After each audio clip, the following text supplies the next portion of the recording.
Hey everyone! Today I'm making a copycat version of the famous cosmic brownies from Little Debbie.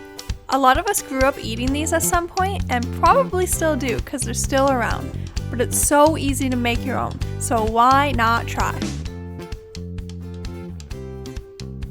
First, I'm melting 85 grams of butter and adding it to a large bowl. To that, I'm adding 93 grams of white sugar and 93 grams of brown sugar. Whisk until well incorporated. To that, add 2 eggs and whisk again.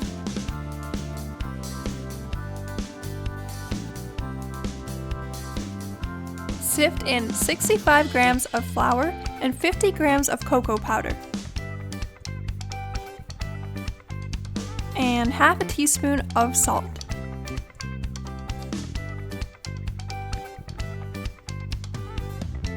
When it's almost combined, add in 3 tablespoons of milk and 1 teaspoon of vanilla. As soon as it comes together, stop mixing. We want it to stay fudgy, and if you overmix it, it may come out a more cakey texture.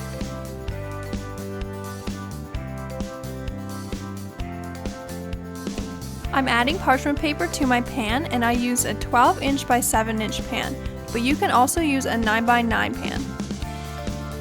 Pour in your batter and spread evenly.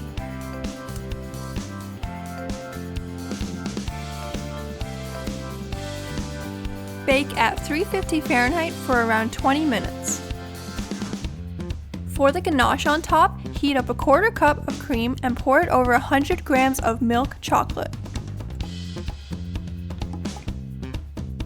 Let this sit for a few minutes. Then stir until combined.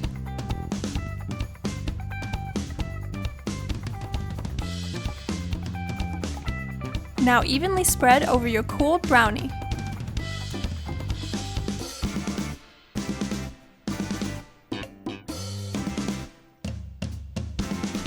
For the signature chocolate chip candy, I used a blend called Happy Pill by Sweeta Polita, but there are many brands out there. These look exactly like the ones from the original, but you can also use M&Ms because it's basically the same thing. Chill in the fridge and cut into bars. These are so delicious and fudgy. There's nothing wrong with buying the real bars, but when you can make something this easy yourself and you know exactly what is in them, that's a win. I hope this inspires you to make your own. Thanks for watching. Bye! Like and subscribe, please.